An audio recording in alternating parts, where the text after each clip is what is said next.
How do you say your name again? Nakkula. Nakkula.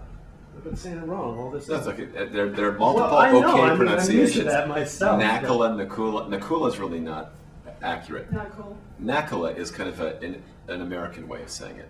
Nakkula is the more Finnish Knuckle. pronunciation. It's a great question. There was a boy I was working with. We could have addressed a whole slew of problems that he had, but instead, when I took this approach to exploring what his interests were and what he was good at, he showed me some cartoons he had drawn. Then he came in one day and said, "I have an idea." So, what is it? What do you want to do? He said, "I want to make a movie. If you can get a camera and we can meet in here, I'll show you how you make cartoons really on TV, because I know how to do that." So he came in the next week with a series of drawings, series of cartoons.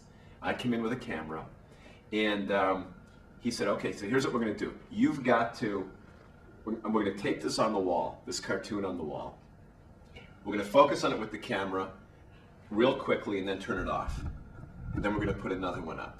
I had no idea that this would work. He went through 10 pieces of art that he created, 10 cartoons, and it happened to be a guy getting into an airplane flying through the sky, the airplane blowing up, and people falling all over. So it's kind of a tragic kind of cartoon. But when we watched it, it looked like a real cartoon. He continued to develop his cartoon work, and we filmed it. And then we began using it. You know, we worked on the shift from the positive to some of his problems. By looking at it, it became clear that he was doing cartoons of his life and some of the things he was struggling with.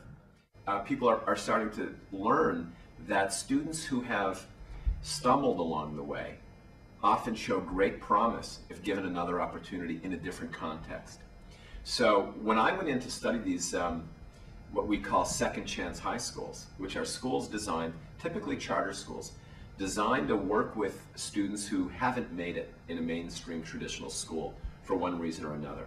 As we looked at these schools more deeply and had a chance to survey and interview the students, time and again, even for 11th and 12th grade students who'd done poorly up until that point, time and again those students said their top goal was to attend college, because they knew at that point that the economy was such that they weren't going to make much money without a college education.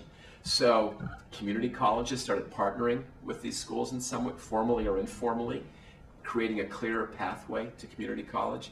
So for many students who traditionally would have thought of a GED and that's it, are now thinking GED or high school diploma in an alternative school, go on to a community college as a step toward completing your degree in a four-year college. There's really nowhere that I'm aware of in the country that takes more seriously the connections between culture, human development, and education than Penn GSE. In fact, I'd envisioned this as a bit of a mecca for that type of work for a long time. And I haven't been dissatisfied in coming here.